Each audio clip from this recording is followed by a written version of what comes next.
Hello friends, happy mother's day to all. இன்றைக்கி நான் Saturday மார்னிங்கும் ஆஃப்டர்நூனும் என்ன சமையல் பண்ணேன் அப்படிங்கிறதான் உங்கள் கூட ஷேர் பண்ணிக்க போகிறேன். காலையில் எழுந்திரிச்சோன்னா ஃபஸ்ட்டு நம்ம காஃபி குடித்தா தான் நம்மளுக்கு ஸ்ட்ரென்த்து வரும். காஃபி குடிச்சிட்டு அதுக்கப்புறம் மற்ற வேலையை ஸ்டார்ட் பண்ண ஆரம்பித்தாச்சு. இன்றைக்கி சாட்டர்டேங்கிறதுனால நான்வெஜ் எடுக்காததுனால கொஞ்சம் ப்ரோட்டீன் சேர்த்துக்கலாமே, எக்ஸ்ட்ரா ப்ரோட்டீன்ட்டு பன்னீரை சும்மா ஃப்ரை பண்ணுற மாதிரி வறுத்து வச்சாச்சு. ஆயில் விட்டு கொஞ்சமாக வெங்காயம் போட்டுட்டு பன்னீர் போட்டுட்டு மிளகாத்தூள், உப்பு, மஞ்சத்தூள், கொத்தமல்லி மட்டும்தான் போட்டிருந்தேன். இது கருவேப்பிலை போட்டால் பிடிக்கிறதில்ல அப்படின்ட்டு இதை நல்லா ஃப்ரை பண்ணி வச்சாச்சு. காலையில் சிம்பிளாக உப்புமா செஞ்சிடலாம், ரவா உப்புமா அப்படின்னு சொல்லிட்டு அதை செஞ்சாச்சு. சாட்டர்டேனாலே சாம்பார் தான் மோஸ்ட்லி வைக்கிறது. அப்படி இல்லைன்னா வெறும் பருப்பு மட்டும்தான் நான் வைப்பேன். அதுக்கு ஒரு சைடிஷ் பண்ணிடுவேன். இது நல்லா ஃப்ரை ஆயிடுச்சு தண்ணியெல்லாம் சுண்டுனோன்னே. அடுத்து நம்ம ரவாவை நல்லா வறுத்துட்டு அதில் ஒரு ஸ்பூன் எண்ணெய் விட்டு நல்லா பெசரி ஆற வச்சிட்டோம்னா ஒன்றோட ஒன்று ஒட்டாமல் நல்லாயிருக்கும். உப்புமா செஞ்சோம்னா எல்லாருக்கும் தெரிஞ்சது தான் அது. இதை ஃப்ரை பண்ணி ஆற வச்சுட்டு அதுக்கு தேவையான கடுகு, உளுத்தம்பருப்பு, காஞ்ச மிளகாய், பச்சை மிளகாய், இஞ்சி, கருவேப்பிலை, கொத்தமல்லி இல்லை கருவேப்பிலை, தக்காளி எல்லாத்தையும் கட் பண்ணி வச்சாச்சு. ஒரு கடாயில் அதே கடாயை கழுவிட்டு வந்துட்டு அதில் எண்ணெய் விட்டு கடுகு, உளுத்தம்பருப்பு போட்டு தாளிச்சிட்டு அது பொரிஞ்சோன்னே எடுத்து வச்சுருந்த வெங்காயம், தக்காளி, காஞ்ச மிளகாய் எல்லாத்தையும் போட்டு நல்லா வதக்கிட்டு நான் ரவாவுக்கு 1க்கு 2.5 தண்ணி விடுறேன். 2 விட்டோம்னா ரொம்ப ஒரு மாதிரி கொரன்னு இருக்க மாதிரி இருக்குது. அதனால் 2.5 தான். உப்பு போட்டாச்சு.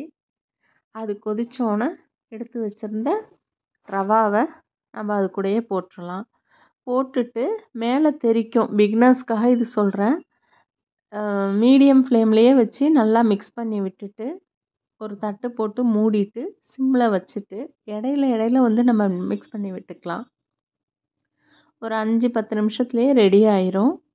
அதுக்கு மேலே கொஞ்சமாக எண்ணெய் விட்டு மூடி வச்சுட்டு நம்ம சாப்பிட்றப்ப அந்த எண்ணெயை நல்லா மிக்ஸ் பண்ணி விட்டுட்டோம்னா அதுவும் நல்ல டேஸ்ட்டாக இருக்கும். அது சில பேருக்கு தேங்காய் எண்ணெய் பிடிக்கும்.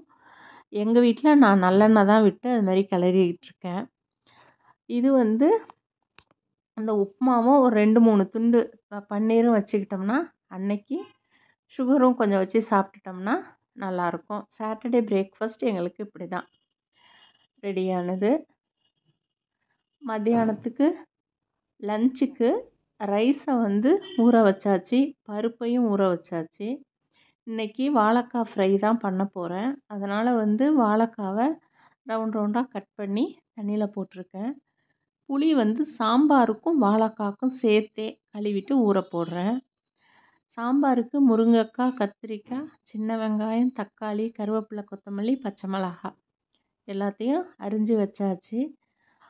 அது கூடவே அந்த புளியை கரைச்சி வாழைக்காய்க்கு தேவையான அளவு புளியை எடுத்துட்டு மிளகாத்தூள், உப்பு, மஞ்சத்தூள் போட்டாச்சு.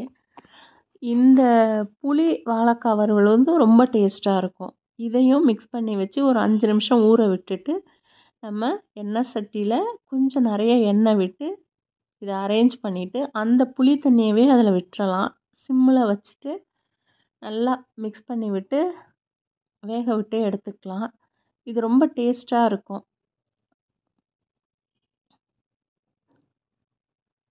அது எல்லாமே ரெடி ஆனோன்னே அதே பாத்திரத்தில் வாழைக்காய் ஊற வச்சுருந்ததே கழுவிட்டு அதுலேயே எடுத்து வச்சிடலாம் அப்படின்ட்டு அதை கழுவிட்டு வந்தாச்சு. கொஞ்சம் மெல்லமாக மிக்ஸ் பண்ணி விட்டால் அது உடையாமல் நல்லா வரும். இதில் இஞ்சி பூண்டு பேஸ்ட்டு போட்டுக்கலாம், வெறும் பூண்டு மட்டும் தட்டி போட்டுக்கலாம். நான் இன்றைக்கி எதுவுமே போடலை. புளி வாழைக்காய் ரெடி ஆயிடுச்சு. இது பருப்பு வெறும் மஞ்சத்தூளும் பெருங்காயம் மட்டும் போட்டு தான் இன்றைக்கி நான் வேக வச்சேன். அதுக்கடையில் புளி கரைச்சி வச்சுருந்ததையும் ரெடி பண்ணிக்கிட்டேன்.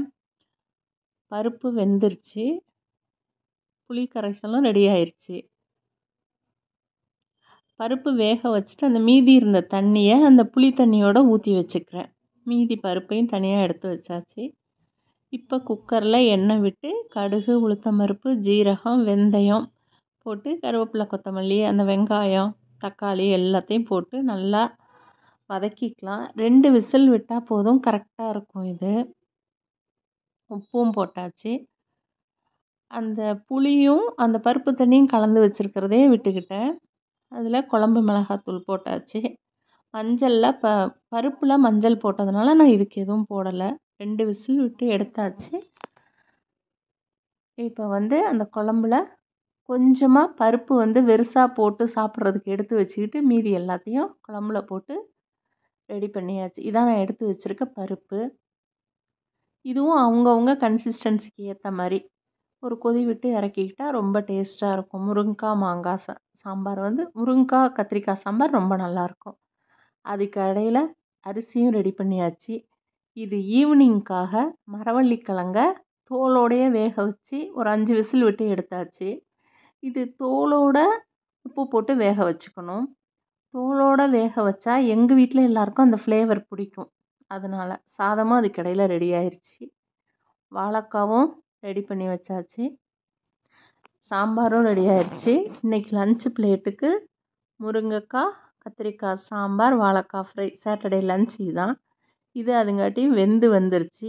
இதை எல்லாத்தையும் இன்னொரு வாட்டியும் கழுவிக்கணும், மண் இருக்கும்.